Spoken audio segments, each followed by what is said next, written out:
For thousands of years, aloe vera has been considered a magical medicinal plant. Even the Aztecs used it as a miracle drug to treat many diseases. Traditional medicine appreciates its detoxification, purging, acid neutralization and fat reduction. According to modern research, it has a positive effect on blood sugar levels and blood lipid concentration, including cholesterol levels. But aloe vera is not always aloe vera. Real aloe vera, the Aloe barbadensis, is a desert lily and is cultivated in arid regions, primarily in Central and South America. The effects of aloe vera are strongly dependent upon how it is processed, and the differences already begin with how it is harvested. In order to avoid damaging the plant, the leaves should ideally be cut by hand. As the outer skin of the leaf contains poisonous aloin, a substance that protects the plant from animals and has a laxative effect on humans, the skin must be carefully separated from the inner leaf gel. This leaf gel is the most valuable part of the aloe vera plant. The gel has been proven to contain over 150 vital substances, such as vitamins, enzymes, polysaccharides and trace elements. It's this unique combination of ingredients and the way in which they interact with each other that results in the healing effect.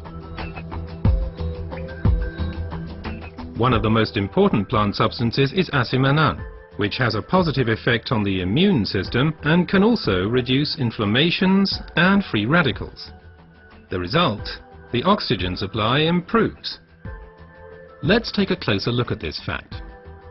Blood is supplied with oxygen in the lungs and then transports it via the blood vessels into the cells.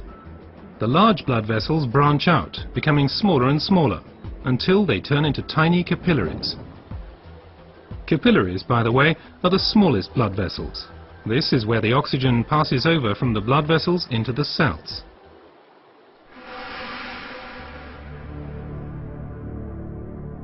Poor eating habits, environmental pollution, stress and increased physical effort weaken our immune system. Free radicals have an easier time of things and can cause microinflammations throughout the body. These inflammations can damage blood vessels and result in a thickening of the fine capillary walls. This swelling constricts the flow of blood, slowing down the blood cells on their way through the capillaries, which, as a result, impedes the oxygen supply. And it's here that the aloe vera acts. It reduces the swelling on the capillary walls. The blood cells can flow faster again, and the oxygen supply is improved. Furthermore, toxins and impurities are removed more quickly. The latest studies have revealed that other natural substances can improve the effects of aloe vera even further. These substances primarily include silicon, but they also include evening primrose and alkaline minerals. But first let's look at silicon a bit more closely. For our bodies, silicon is life essential and a structure-building element. We already know it as quartz sand as it occurs in stones and cement. In the body, silicon is there to stabilize our human tissue. As a supportive element, it strengthens bones, hair, nails, connective tissues and also the walls of our capillaries.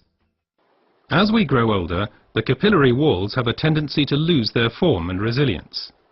They can literally collapse, interrupting the blood flow. At the worst, this can lead to a stroke or a heart attack. Silicon strengthens and supports the capillary walls, thereby keeping the bloodstream open. As a result, the erythrocytes can now supply the cells with oxygen more efficiently. Silicon in its original form as quartz sand cannot be absorbed at all by the human body. Alternatives can, however, be found in nature.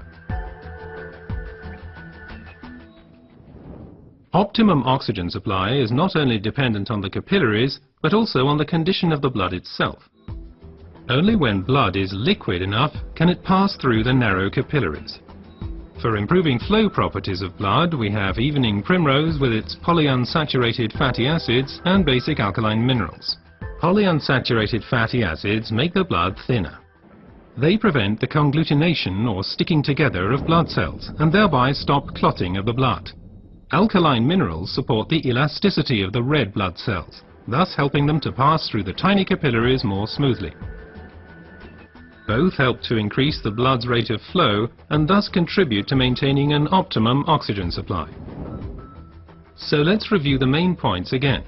The supply of oxygen to our cells is a vital prerequisite for our overall health and also helps to safeguard us against serious illnesses.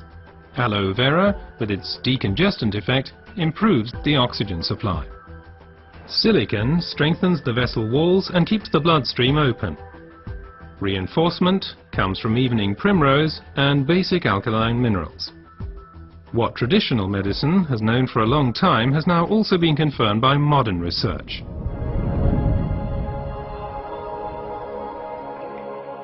Aloe vera improves your oxygen supply and therefore your general health. Because oxygen means life. Place your trust in aloe vera.